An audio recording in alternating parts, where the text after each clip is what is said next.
Meeting to order. We have a lengthy list of people who want to present. This is a meeting of the Education Subcommittee of Appropriations.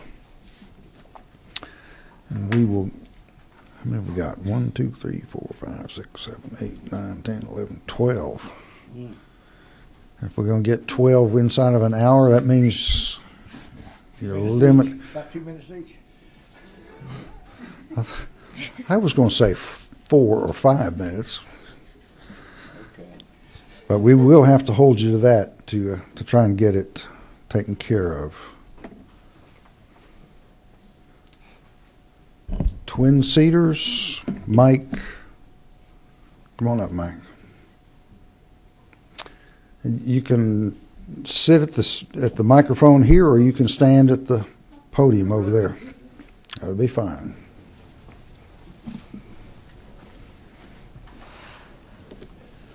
Thank you for this opportunity, committee members. I'm Mike Angstadt. I'm Executive Director of Twin Cedars Youth and Family Services. Can you all hear me okay? Yes. In that capacity, which I've been Executive Director for several decades, I've had the opportunity to work with many of Georgia's children. We're one of 20 or so residential schools, and our schools are funded by both QBE and non-QBE funds. We're very appreciative of the non-QBE funds and the increase that may be occurring this year. One of the things that makes it difficult for my team and I to educate the 180 youth that we serve every day is that there's no funds for capital improvements. In fact, right now I'm raising a little over $2 million to build a school in Macon at the Georgia Industrial Children's Home because our kids are denied an education, a quick education when we try to enroll them in Bibb County schools. And it's very difficult for some of the youth with the challenges they have to be able to easily be enrolled and have a quick decision made on their enrollment. So our solution to that is to build a school where these youth won't have any weight on their education. Sometimes we've waited as long as a month to have a child enrolled. And if you know kids in foster care, they've been moved from pillar to post, sometimes 15, 20 moves for a child that's 15 years old. And the longer a delay in getting enrolled in school, the further they fall behind. In addition, many of us fund our own summer schools so that we can catch these kids back up. So my statement today are to thank you for any attention that you can give us and the support you have given us for the non-QBE funds and the QBE funds to make school realistic for our kids that must attend residential schools. Thank you. Are there any questions? What's the primary reason it takes a month? I mean, is this determining special ed status or? Special ed status. If they're a DJJ youth, are they going to be dangerous to themselves or others? If they're a DFACS youth and they've been in a number of placements, trying to get those school records so that they can be appropriately placed. Those are some of the reasons we've been given. Okay. Thank you. Mm-hmm. Anything else? Okay. Thank you. You're welcome.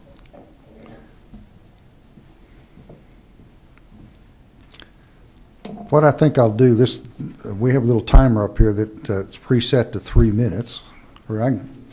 We'll do it 4 minutes and then leave a minute or so for questions. Next one on the list is Emily Aker. Aker?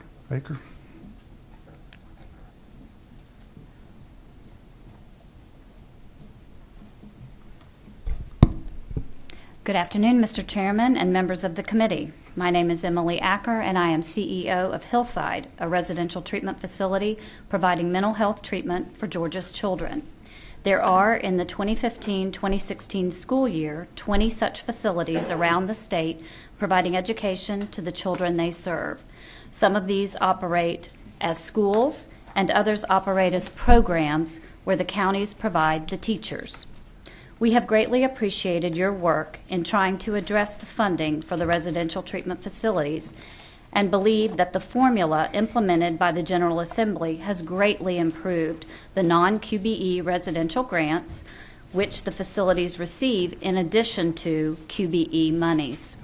We support the Governor's recommendation for added funds in Section 24, the non-QBE formula grants, and particularly 24.12.1, the addition of $118,000 for added funding for merit-based pay adjustments and employee recruitment and retention initiatives effective July 1st, 2016, and also 24.12.2 with the addition of $1,407,368,000 as an increase of funds for residential treatment facilities based on attendance.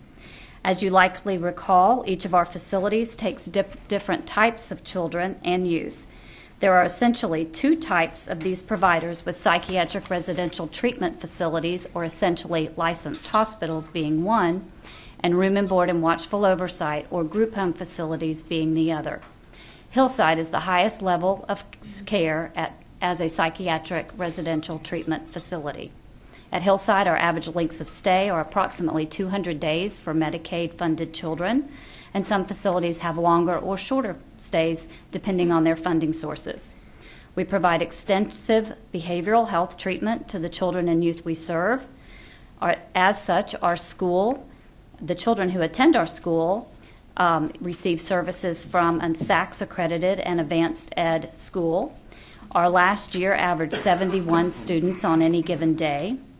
Hillside operates as an Atlanta public school, Title I school. We operate from August to May from 8 a.m. to 3 p.m., and then a summer program, which is half a day for 4 weeks. Our children are typically behind educationally. Last year, 40% of the children had an IEP. Our teachers must be highly qualified in all subject areas and grade levels. We had a total of 263 children come through our education program last year. Only 147 of those qualified for special education, yet all of our children are special needs by the virtue of their placement with us. We are provided a special education weight of 3, but could benefit from a higher weight as these children have costly needs and are very costly to educate. Like public schools, we face issues with finding and retaining teachers. We strive to be competitive with our pay scale and our benefits. 3 years ago, Hillside lost 40% of the teaching staff due to turnover and recruitment from other school systems. We were fortunate in the last year to only lose one teacher to another school system. I appreciate the opportunity to share information. I'll be happy to answer some questions. Any questions, members? Thank you. What, you have one question? Oh. Just out of curiosity, how many teachers do you have? We have 10 teachers, 1 assistant principal, and 1 principal. Any other questions? Thank you. And Helen Sloat, as we stay on RTCs, I suspect. Yes, sir.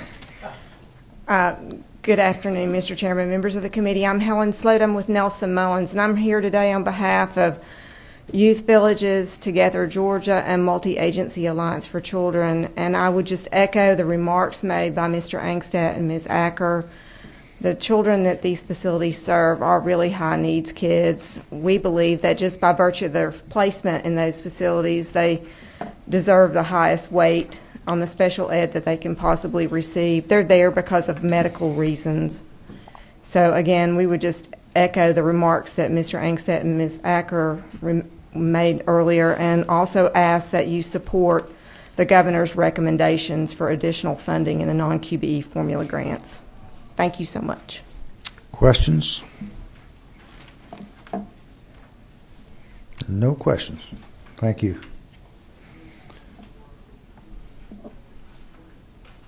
Matthew Campbell.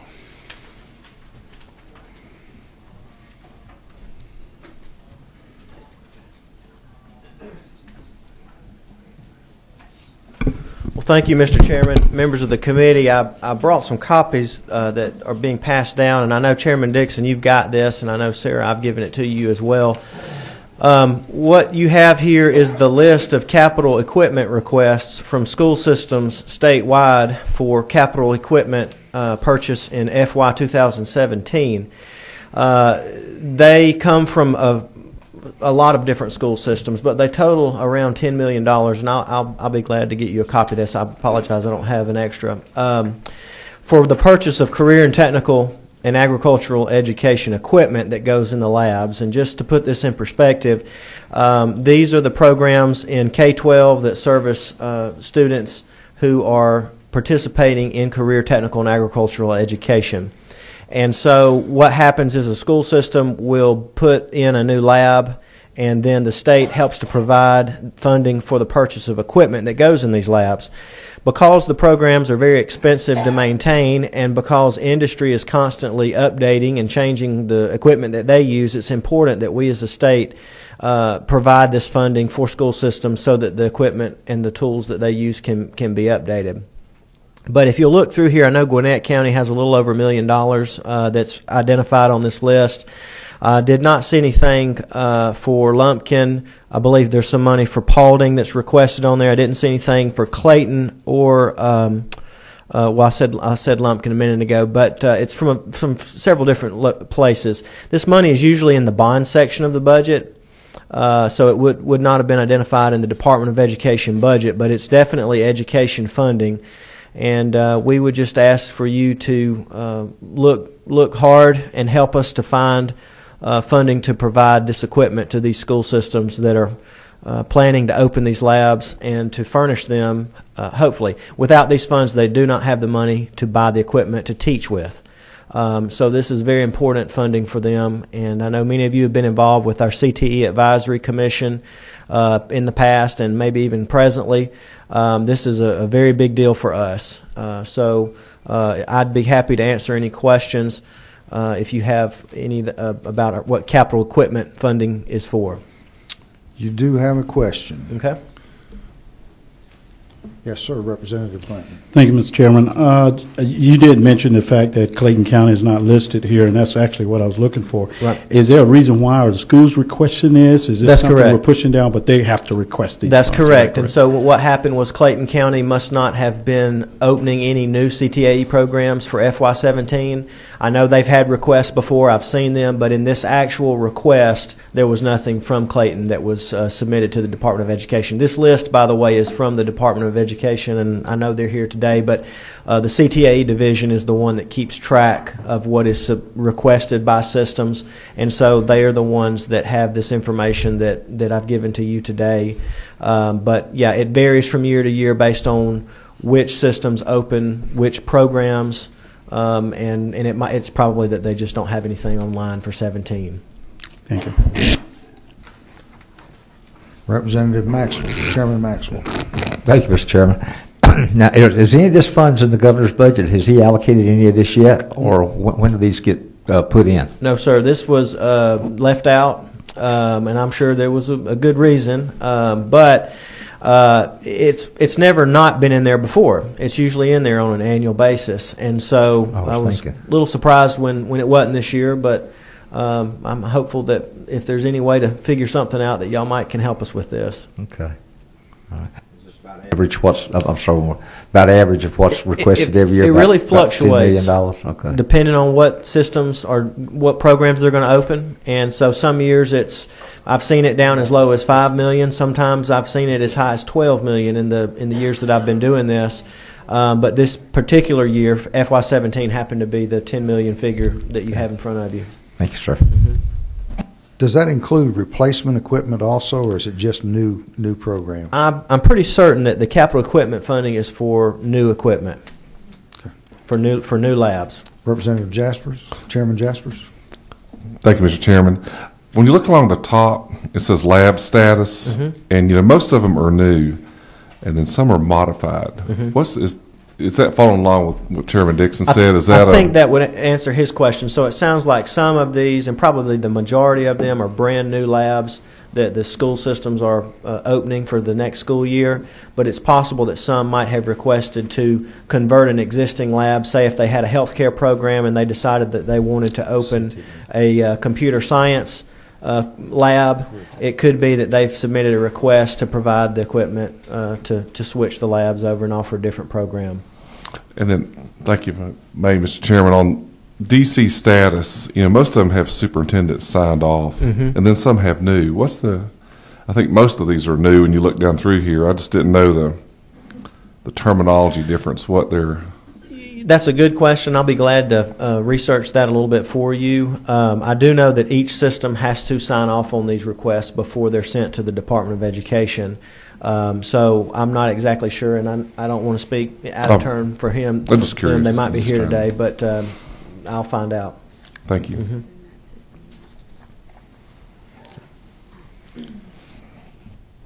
Is there any special program that would encourage local businesses to supply some of that equipment, tax credits or anything like that? There is none. Now, occasionally, a local business employer will provide equipment that they might be not using anymore, and so certainly, if they want to make the donation of that equipment to a school system, that's always welcomed.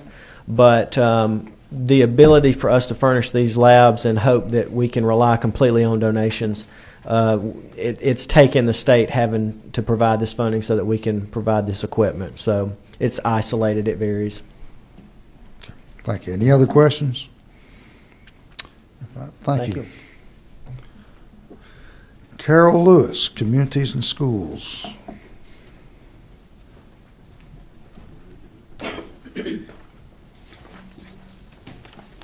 Good afternoon. Mr. Chairman and members of the committee, I'm Carol Lewis, Executive Director and State President of Communities and Schools, Georgia. I'd like to thank you for your support and investment in communities and schools over the past years.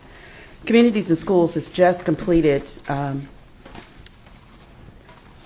we're providing you a copy of just a brief audit summary that was conducted by the Georgia Department of Audits and Accounts and Performance Audit Division on communities and schools that went back for 5 years. Is our second audit, and as you can tell from the audit and the audit report that we have made a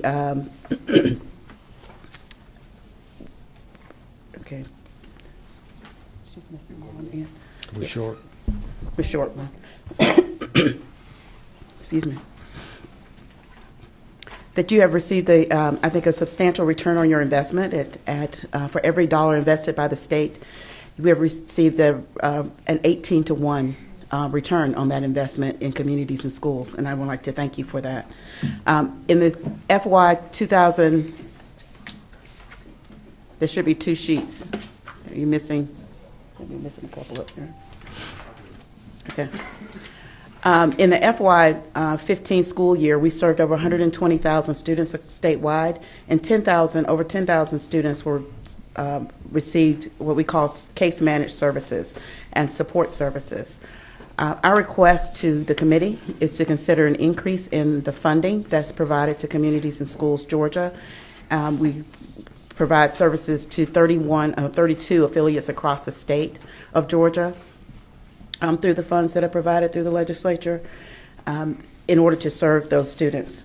We would also like to be able to focus on some pilot projects, and you have the overview of those pilot projects, so that not only right now a high school diploma is just not enough, particularly for the student population that we serve.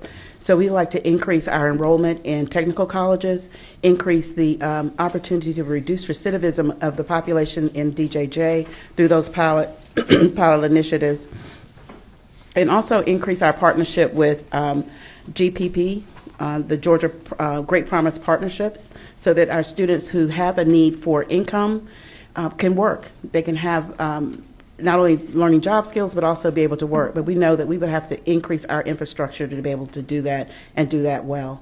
So what we're asking for, excuse me, is to increase about $750,000, which will increase site coordination in 18 of our affiliates. Excuse me.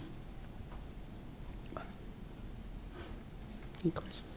750,000 total for all of the different things you just described? Yes, sir. And we're not coming to you with asking you to field 100%. We're asking you to give us the foundation so that we can go out and raise other private dollars and also school investments to match. Questions? Representative Clanton. If I understood what you just said, you're not asking for the total $750,000. You're looking for us to contribute something that would help you build. To build a foundation. Is that correct? Correct. What is the foundation? The foundation is total. Yes, ma'am. It's 1.5. So the 750. Follow up, Mr. Chair. Yeah. So the 750,000, you're asking us to provide that entire amount based on the 1.5 million requirement that you have. Correct. So you're not telling us to give you a percentage of the 750,000. You're asking for the 750,000 as a percentage of the 1.5. Yes, sir. Thank you, Mr. Chairman Coleman.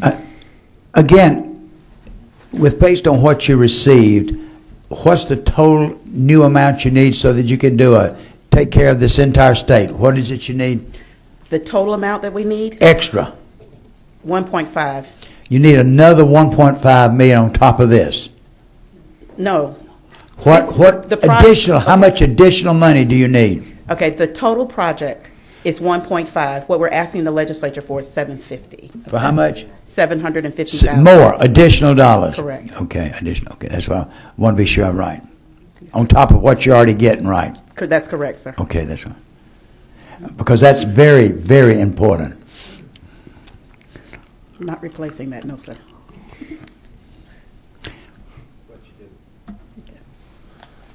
Representative or Chairman Maxwell. Well, thank you, Mr. Chairman. The book, it shows no change, and I didn't bring my book with us to look on all the pages. But what's your total allocation from the state now? $1,533,000. Okay, 1.5 million now. Yes.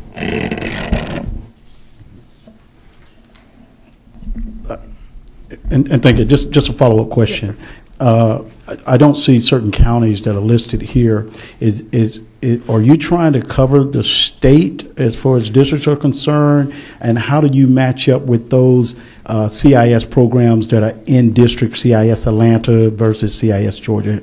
Help me understand that. What we did was, instead of trying to do this entire state at once, we decided we needed to pilot it. We need to make sure that this is going to be new for us in some of those areas. If you'll look on the back of your document, the front and the back, and also there's a map that shows you where we're going, and also lists those counties that are involved in each one of the pilots. So this is first year we would go into these districts, and then we would look at how do we expand it across the state. I guess my confusion is coming in where, as for instance, Clayton County, we have CIS Atlanta in the district. Is that correct? That's correct. And you're CIS Georgia. Correct. Is CIS Atlanta an affiliate of CIS Georgia? Yes, sir, they are. So if they're operating in districts, you're still at CIS Georgia want to operate in those districts as well? Okay. The way we are designed is that Communities and Schools Georgia manages the network. So we're the umbrella organization for the entire network. So we would be the persons who come to you at the legislature speaking for all 32 affiliates. So when I speak for all 32, both Atlanta as well as Savannah, Columbus, as we're developing in Columbus, Augusta, all across the state. So you're not having all 32 affiliates standing in front of you. We're also responsible for all of the training for our affiliates, the site coordination training, the data collection across the state. So information that you see about communities and schools, and when you did your audit, you audited us and we provided the information from the affiliates to you. And that's where I was going with my question. I was trying to see what part of these state funds are being filtered down to the districts by way of the local affiliates. That was my right. We enter into contract with our affiliates so that they're making sure that we have fidelity to the model of communities and schools, and that they're also providing the data that's required in order to secure any other fundings, state funding, and we also do all the reporting back to you and back to the State Department of Education, who manages our funding. Thank you. Any further questions? There are none. Thank you. All right. Thank you, sir. Thank you very much.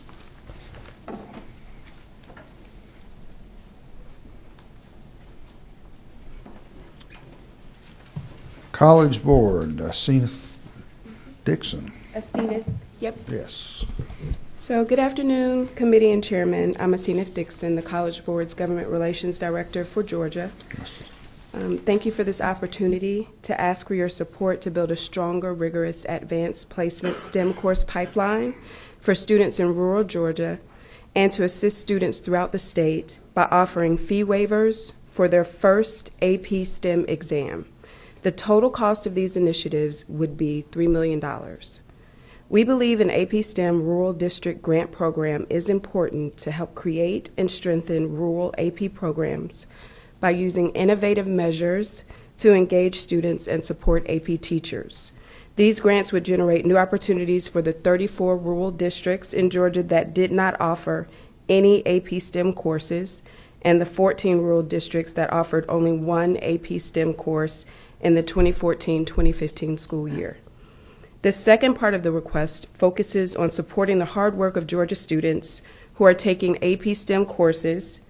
$2.5 million would provide AP STEM exam fee waivers for over 31,000 students and 11 STEM courses, including computer science. College Board's desire is to work with rural districts and RESAs through these initiatives and local endeavors to support access to quality and rigorous AP STEM coursework while preparing students for high-demand STEM majors and careers. Thank you. Questions? I hope you all each saw that you had information in front of you. Representative Clark. Thank you, Mr. Chairman.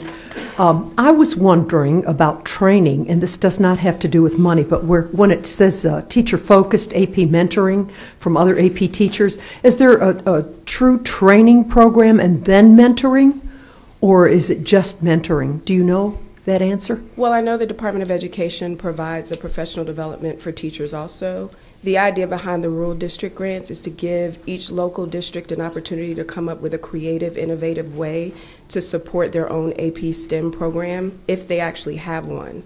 So if they want to think about mentoring from district to district and couple that together, they have that option. It's just kind of what you have before you are just different opportunities or options that districts could possibly use. Thank you so much. Yes, ma'am. Chairman Maxwell. Thank you, Mr. Chairman. Thank you, ma'am. I guess I'm a little confused. We're asking for money to allow AP STEM exam fee waivers, but you're wanting that for the other schools I saw in here that don't even offer the AP courses. We've got 34 rural districts that do not offer the AP STEM courses. And is this 2.5 going to try to go to those schools? Well, what it would do is support all students who actually take an AP STEM exam. So it's a $91 cost, and what it would do is waive that cost for any student who takes their very first AP STEM exam, and that would include students who happen to go to these rural district schools that do have an AP STEM course or plan to develop one. All right, and this is just for the rural districts. Is that what you're looking at? The first portion, the $500,000, is a targeted AP STEM rural district grant program. And that's simply to pull together the opportunity for these particular districts to actually bring in an AP STEM course, at least one. Okay. The bottom one's for statewide. It's for the state. It's statewide. Okay, 2.5 million for statewide. And Mr. Chairman, Yes. well, how do you define rural district? What's y'all? Do y'all have a definition that you use for rural? Yes, I use GOSA's school district. Let's see. It's their Georgia school districts by locale type. It's Okay. on their website. Okay, I was just curious. I know some, I guess, metro area counties have a lot more AP courses in some areas They do, around. definitely, and Okay. various cities around the state too. Okay. Is there a buy-in on this? The first course is totally free. Is what you're trying to get paid? The first AP class would be free. The first AP exam, AP STEM. exam. Yes, AP Okay. STEM. Thank you, Mr. Chairman. Chairman Jaspers. We're back at it again, aren't we? On this end. Hey, my question's real At least quick. y'all are behaving yourselves this time. Okay, I guess I'm looking at this $3 million. And I'm just curious. I mean, I know you're a nonprofit, but you're a profit-making company. I mean, what are y'all putting into this? I mean, So typically for low-income students, we pay a portion. So if a low-income student receives typically a federal subsidy, a subsidy from College Board, and possibly, depending on the state, a state subsidy, which could bring down the cost of an AP exam to $0, or it depends on the state if they actually contribute. So we provide $30 for each AP exam for a low-income student. okay. So, and how many of those do y'all fund each year? Ooh, in total, I would have to get back to you with that number, because Okay. that's a great deal of students. I don't have that number yet. Because I was just curious what, if I can, Mr. Chairman, continue, just what your buy-in is here Okay. from y'all. And that's my curiosity. I've always wondered that. Okay, I can get that to you. Okay. Thank you, Mr. Chairman. Any more questions? Thank you. Thank you.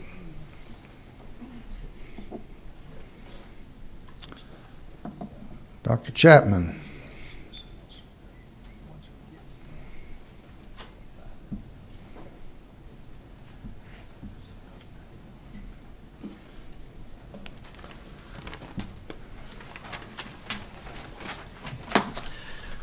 Good afternoon, Chairman Dixon and members of the committee. I'm Dr. Sid Chapman, social studies teacher for 27 years and past president of the Clayton County Education Association. I am well versed in adversity. I currently represent nearly 40,000 educators as president of the Georgia Association of Educators. We are the faces on the front line. We work every day for the success of students in Georgia. It's been nearly 8 years since Georgia educators received a significant pay raise. And we know lower the average pay is certainly attributing to the factor of the shortage of qualified educators, and it's not competitive with other professions. Along with excessive testing, it also plays a major role in successful recruiting and retentive efforts. While it is our preference that the salary increase be added to the salary schedule, and there's a very good reason for that, we're encouraged with Governor Deal's inclusion of the pay increase for teachers in his proposed budget. But I've already heard from some school districts that have passed their budgets prior to this announcement that there was 3 or 4% in what they have proposed, and now that the 3% is there, they're not planning to add that to what they had already done. So does that give teachers any encouragement? I would say not. So it's something we really need to look at. We also acknowledge that the proposed budget offers additional investments in public education, such as additional funding for the Move On When Ready initiative, Hope Scholarship, and Connections for Classroom program. We're concerned, however, that many of the local school districts are still trying to manage the effects of the deep austerity cuts in state funding that started in 2007. The increased expenses that come along with health insurance for non-certified workers is still an issue as well. These are funding issues that must continue to be addressed. Although it may seem sometimes that we're not on the same side with the issues, rest assured that we are all working for the same purpose. As someone told me the other day, Sid, tell them we're swimming in the same pond. So we understand all too well through our members that we have some serious challenges to overcome in reaching our goal. We know that we won't always agree, but we're always willing to meet and to talk about what is beneficial for our students.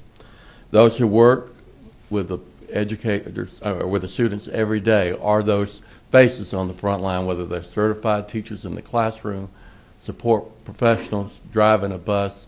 They're all important to us. Mr. Chairman, thank you so much for the opportunity to address this committee. I also, if you haven't had an opportunity to meet our new government relations person, Starla Tanner, she comes to us very well recommended, and I hear she's doing a great job down here, and we're very proud of her. But I'd be happy to answer any questions, or I would defer them to her. Are there questions? Chairman Maxwell. Thank you, Dr. Chapman, for coming today. I appreciate the organization and what y'all do.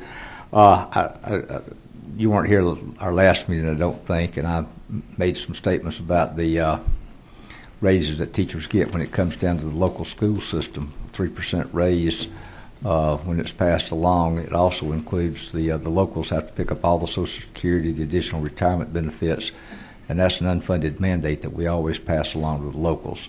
So I'm sure your organization is aware of that. Yes. Those funds have to come from somewhere. But the question I've got now is, you talked about the retention, and I was talking to some folks the other day about retention. Do y'all have any actual numbers? People keep telling us that there's, people leaving in droves. They can't find teachers here, can't find teachers there. Have you got any numbers that compare where we were 10 years or so ago with teachers that maybe been in the classroom 10 years or 5 years? What kind of retention we're holding? I had heard a number the other day that we're only down like 1% over a 10-year period. I'd like to see some numbers on that.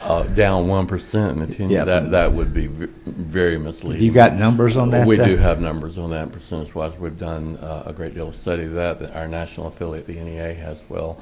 And if you want to narrow it to Georgia or nationwide. I want to say Georgia. Okay. By county, I think it would be great if you got it. I think we can get that information for you. I'd like to see what that would be over a period of time, because I was told that it's not. And I know back during the recession we had to increase class sizes. Things happened there. And a lot of teachers were not coming back in. And I know when we had the back to work bill, when teachers were retiring and coming back to work, and we changed that a few years ago. I think Sun said that in 2013 instead of 2016, that kids coming out of college couldn't find jobs because we had people retiring and then coming right back into the classroom, which was not what we wanted to see. Well, I can tell you that right now I know of several districts, and one my district, Clayton County, has over 300 openings. There's substitutes in those classes right now. They're not even certified teachers that are in those classrooms, and those have been open all year. So we're hoping that will change. I hear that all over the state. I also hear regularly that not just in any particular county, but a lot of the new teachers, they just say, I'm out the door, I'm not coming back. Well, you're going to lose your certificate. It's like, I don't care. I can't deal with all of this anymore. So the stress that comes with the teacher keys evaluations, which we're hoping to see some changes in that, the lack of planning time, the overloaded classrooms, we can go on and on. Yeah. Well, I'd just be curious if we had some numbers. But concrete numbers is what you're looking for, and sir, we will get you some concrete numbers because we're in a concrete pond swimming together. There you go, brother. All right. Thanks, sir. I do see another question now. I was just going to say to Chairman Maxwell, if you get that information, I'd be curious to see it also, and I think it'd be interesting to compare that with all state and local positions, not just in education, because I think you'll see that we have those type of openings at all employee levels in the state. Public safety, Clayton County Sheriff's Office all have tremendous number of openings. So, and I can tell you in my industry in North Georgia and the construction industry, we can't find help either. So there's a lack of qualified workers in all industries in the state. So be interesting to see what those numbers show. Representative Glanton. Thank you. And Dr. Chapman, again, congratulations on your doctorate, and certainly appreciate the service you've given to not only Clayton but to the state. My question is, have you or do you know of an organization that's actually conducting an exit survey for teachers as to why they're actually leaving the system? Of course, we understand that pay is a factor, but are other things like litigation, things like safety, things like morale, and things like reputation of a particular district or county. Are those things being factored in? What I'm trying to say is I don't think that it's solely for pay purposes or those kind of things. Or have you done an exit survey? Yes, and there's a number of reasons, several of them I mentioned, work conditions that go along with that. The Southern Foundation has done a great deal of study, Brown University, the Edinburgh research group, and we have that information. We presented that to the governor. We do have copies of that. If you like copies of that study, of course the NEA does regular studies across the country as well. Follow? Yeah, and I would certainly be interested in looking at that data. And also, I want to make sure. I want to ask the question: is even if we minimize the cuts or close the gap, the funding gap, do you think that's a catch-all, or with these other issues, would people still be leaving the teaching profession? Are you asking me if they get more money? Even if that's correct. I think it would be an incentive. I don't think it would end all the problems because it's multifaceted, of course.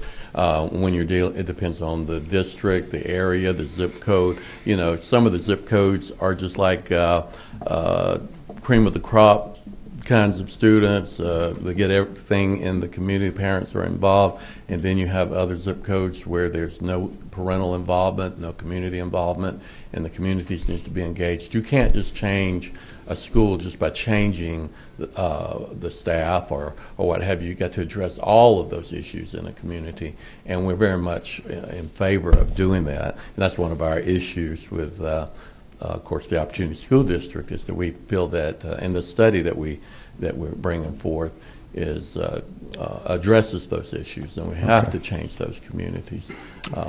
Pay is not just one of the issues. We're getting pushed for time here, so to give the rest of the people a chance, I think we'll move on. Oh, okay. Thank you.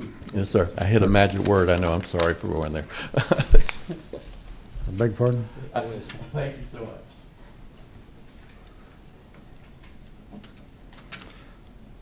Carolyn Salvador, Georgia Child Care Association.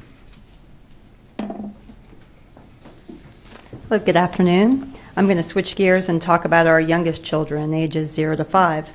My name is Carolyn Salvador, and I'm the Executive Director of the Georgia Child Care Association, and I work with the licensed child care facilities across the state. There are about 2,900 child care centers across the state, and as you are probably aware, we work with a pre-K program and a public-private partnership. About 50% of the sites are delivered in private centers, the other half are delivered in the public school. Today I'd like to talk about the Education Committee's recommendations for improved pre-K funding, and we certainly are very supportive of that, and we applaud the Commissioner Jacobs for her leadership. And part of this funding is really a strong start to ensuring that Georgia's pre-K remain a leader amongst our country and also prepare our children for pre-K, for kindergarten readiness. We're especially thankful for the additional funds for our teachers. And we know that great teachers are imperative to improving student outcomes. And this year there has been a focus on lead teacher salaries and assistant teacher salaries.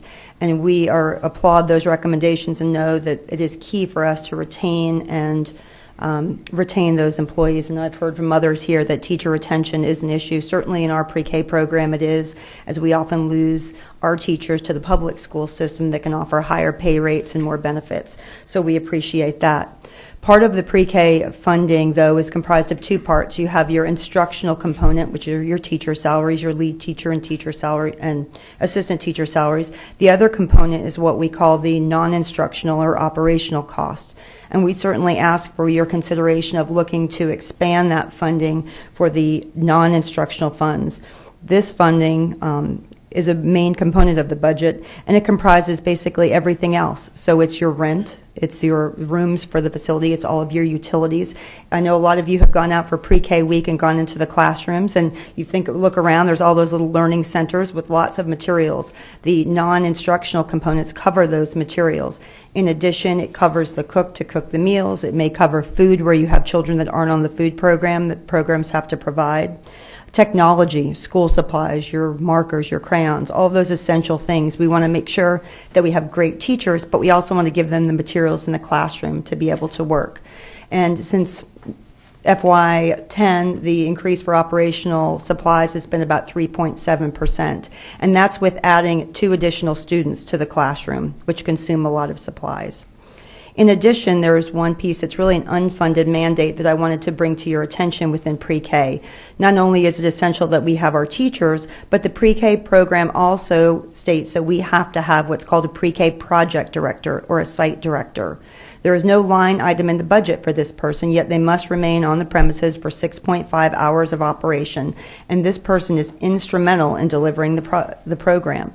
The program director oversees the entire pre-K program for the school, all administrative functions, which include, as you'd imagine, all the paperwork for those 22 children per classroom, ensuring the curriculum is delivered, making sure that they are working with the pre-K teachers and managing the pre-K teachers, completing all the assessments, which have and including all of the roster counts, which now if a pre-K program submits a roster with the wrong information, they're also fined. So there's fines associated with that, and these rosters are quarterly. All of the data. In addition, these key personnel are also responsible for providing a lot of community services out there. We used to have resource coordinators, I don't know if you remember years ago, and that went away. So these functions have almost become in-house. So we have to make sure that parents are informed. We have to make sure that no child goes through pre-K without the proper assessment. And right now, the schools are actually, the child care centers and public schools are funding this on their own. I know it's not just for child care centers. I know this is a problem in the public schools. So this is an unfunded mandate, but incredibly necessary to deliver the program. So I ask for your consideration that as funds become available, that we look to be able to fund specifically this program and add it as an incremental line item, not take away from the existing instructional, non-instructional, which we know hasn't been increased and kept up with the costs.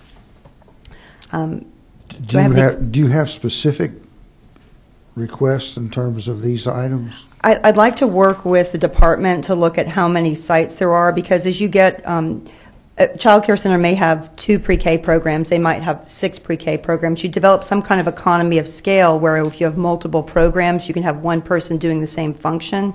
So if I've just done a very high-level assessment of what is actually on the pre-K reconciliations for these child care centers, what they're able to claim, they're actually not even able to claim administrative expenses over 6%. So what they're just showing on there is showing me an average of around $4,000 to $5,000 per person per site. So, you need to get with them and get that information back to us pretty quickly. Absolutely, I will. Because we're on a short timeline. I will do that in a matter of 24 hours. I will get that for you. If I have a moment, may I please speak about the child care subsidy program, or is my time up? The time for presentations up. If there's some questions, we can take those. But okay. Okay. Other questions?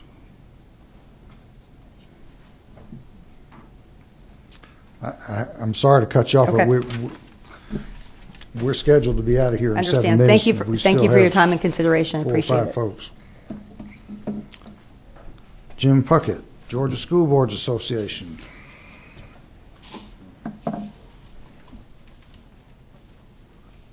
Thank you, Mr. Chairman. Members of the committee, I'll help you with time concerns. Two quick things. Very much appreciative of the governor and the General Assembly for the additional monies that are going into the QBE formula.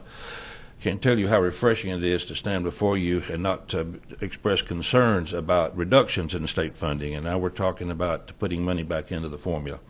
But I would ask you to go back to the discussion that this committee had last week about the differences in local school districts and the need to maintain the local flexibility in how those funds are used. We encourage that this flexibility be maintained.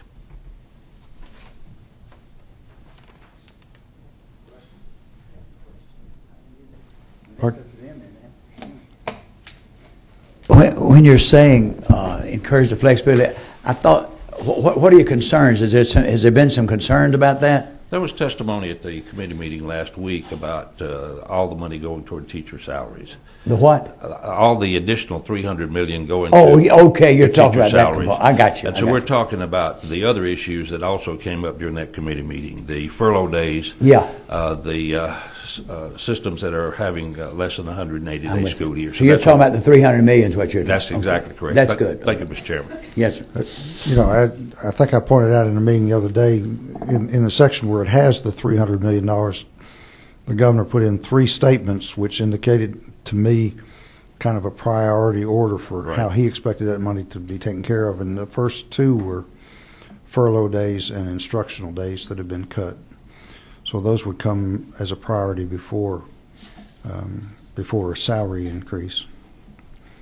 Thank you, Mr. Chairman. Thank you. Mr. Chairman, but his statement was, if I'm not mistaken, I think you accept that, but your statement is you feel like there needs to be complete control. Is that what you're saying? We believe that each local school board should make that own decision. Would identify the needs of that school district, and that this money would, by flowing through the QBE formula, they could address those needs. Yes, sir. Yes, sir. Thank you.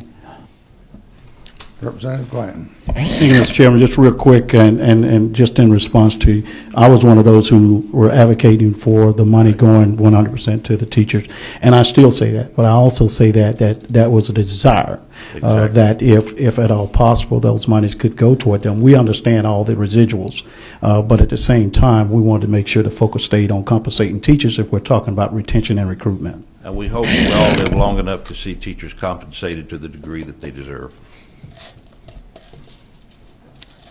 Any other questions? You caught us up 1 minute. Okay. Thank you. Thank you.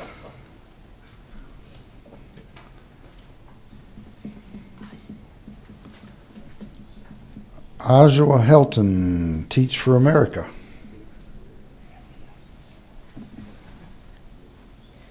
Good afternoon. Thank you very much, Mr. Chairman and committee members. My name is Oshawa Helton with Teach for America. We are really grateful for the recommended investment by the governor, and we look forward to continuing our service to Georgia students in the Metro Atlanta area. This year we have 160 corps members teaching students, close to 9,000 students in some of the state's most low-performing schools.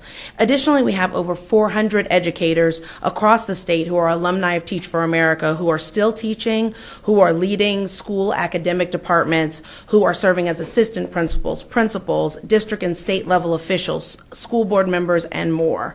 We're really proud of the work that they are doing across the region and the state. There was a recent audit by the state of Georgia, and it showed that our teachers are effective in the classroom. Both our corps members and our alumni, the students perform better in their classrooms than in all the other classrooms in those buildings in their school districts.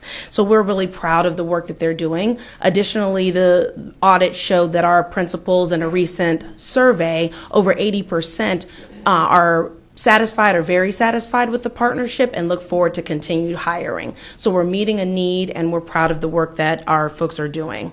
This investment from the state of Georgia will continue to support our Summer Training Institute, as well as our deep impact professional development model for our current core members.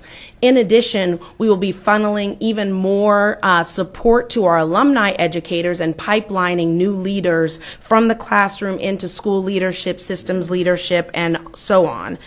Many of our partner districts are adopting more ambitious models. Clayton County has picked up the strategic waiver option. Atlanta Public Schools has chosen to go charter. And so this will open up new opportunities for our teachers and leaders to be of service to the students in those districts. So we're really excited to continue to be a part of the solution for low-income, low-performing students in the metro area, and we thank you for your consideration of this recommendation. Questions? Yes. We mentioned this last year because I think you interview and identify probably 3 times the teachers you hire. And we talked about maybe getting with the Board of Regents or with the university education and maybe sharing some of those names where we could go after them. What's the status of that? They were going to get back with me. I had a meeting in my office. I still haven't. I was asking them for a list, you know, and I don't know if that's legal. You can do it or want to do it. But y'all only, I think you said the figure I got you hire maybe a fifth of what you identify, and we said it would be nice if we give those to the education departments at all these colleges that you get them from, and maybe they could go after them. Have we talked any more about that? Thank you for that question. Right now, it is a privacy issue in terms of the application process and what we are allowed to release. But there is a conversation going on with our national board that is considering what implications there might be of asking applicants to allow us to release their data. As you might imagine, this is a great group that lots of folks would be interested in, for-profit companies, educators, folks who are looking to sell them things. So really trying to be very judicious with their information when they do apply. But it's at the national board level of conversation at this moment. Thank you. Representative Clark. That's such an important issue, Chairman Coleman. I'm wondering if when they fill out their application, if they could check something that says that they would be willing to have that information shared with other school systems. Yes, that's the very question that we are looking at the national TFA board level. That's exactly how it would happen if it was approved. Other questions? I would be remiss if I didn't bring up my usual concern, and that is that Teach for America is centered in the systems right around Atlanta that some would say have the largest capacity to attract folks and deal with problems as opposed to some of our more rural areas that really struggle to find a teacher capable of teaching physics or AP American history or whatever the high level subject is.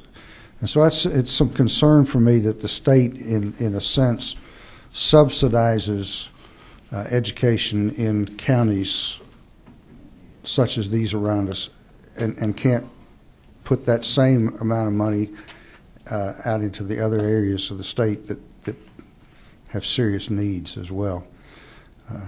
That's not to say we don't continue to fund Teach for America, but it is saying it causes me some concern.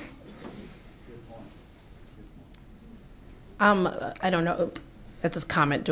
Can I reply to that? Yeah. Okay. You can tell me I'm wrong. All due respect, I just want to note that when the list of 100 failing schools came out, 1/3 of them are centered in the metro area, and our teachers are being effective with that particular population of student.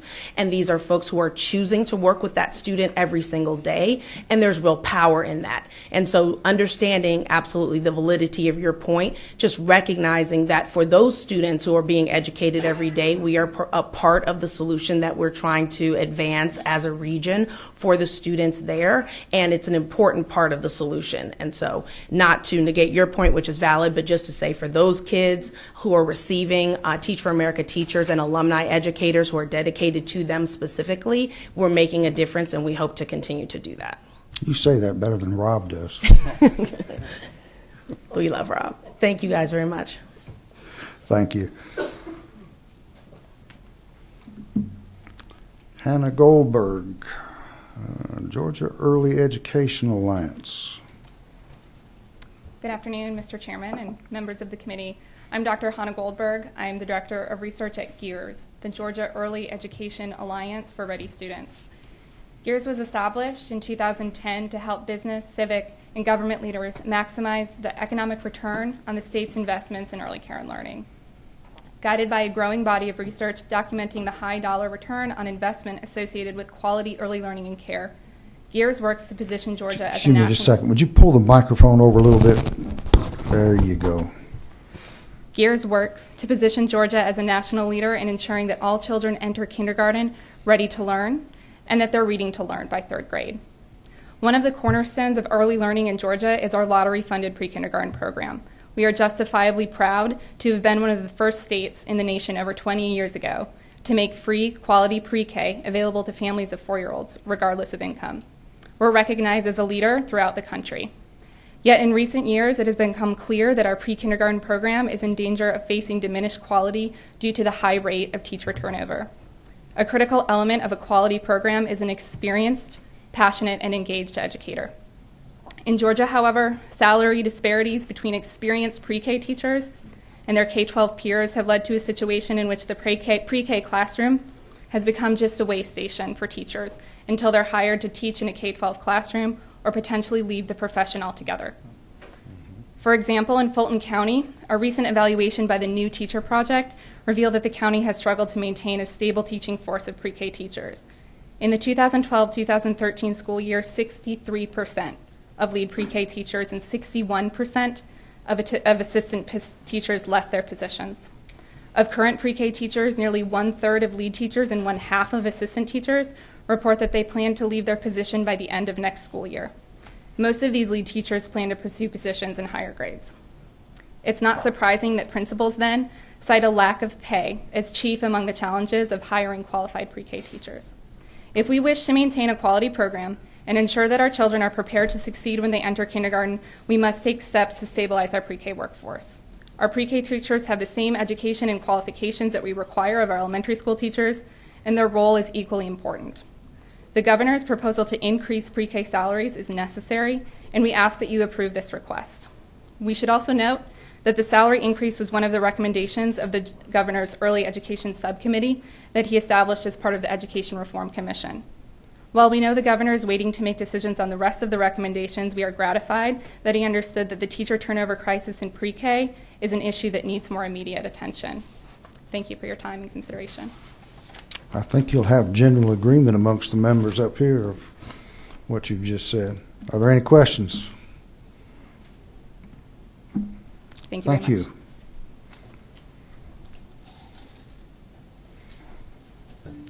Ellen Reynolds.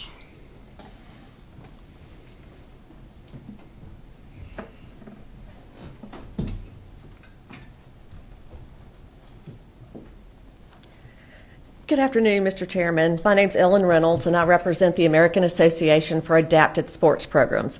I don't know how many of you were here, but I think a good number of you were when we had the House play some of the All-Stars in wheelchair basketball a few years ago, and our All-Stars whooped up on the General Assembly 33-1, with Mark Burkhalter being our All-Star shooter at the time. This program had up to $1 million when the recession hit, and it was summarily cut down to $75,000. We are GHSA for students with disabilities. They have delegated that to us, recognizing that they don't have the expertise to provide school athletics to students. We're here asking for $175,000, which would bring us to a total of $250,000, so that we can start expanding this program back into schools that already had it. And I can give you a small example that, for example, Houston County is just about our largest program in the state now. And they can't play Bibb County because Bibb County doesn't have the money to start the program. In addition to refereeing, in addition to training teachers, also to help support them in PE classes to give these students athletic opportunities. We do the guidebooks, we do all the governance, but we also help with inception grants to get these schools the equipment, because a sport wheelchair now costs $2,700 on average for one. So when you're trying to build a team, it gets quite expensive. And right now, Houston County can't play Bibb County, who wants to start the team, because they can't afford the wheelchairs.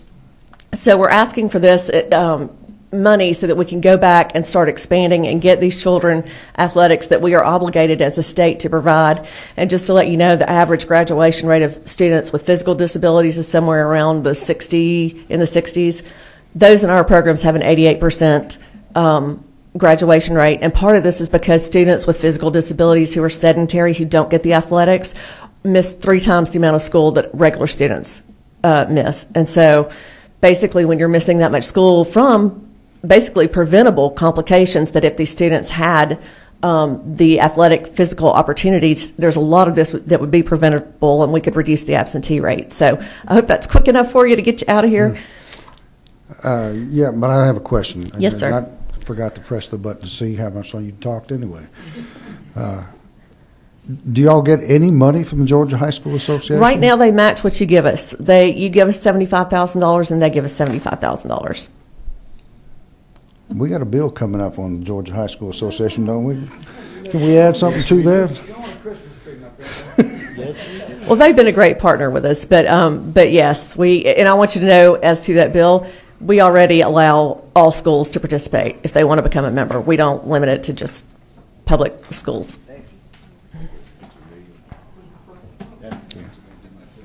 Okay. I don't see any questions, so thank you. Thank you, Mr. Chairman. That is all of the names on the list. Is there anybody who has a burning desire to come and talk to us? Seeing none. Members of the committee, be prepared. We will get in touch with you when we are ready to schedule another meeting.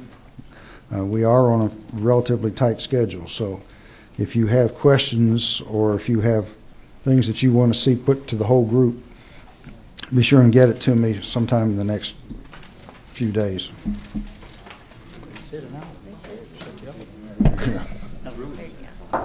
We will stand adjourned. Thank you.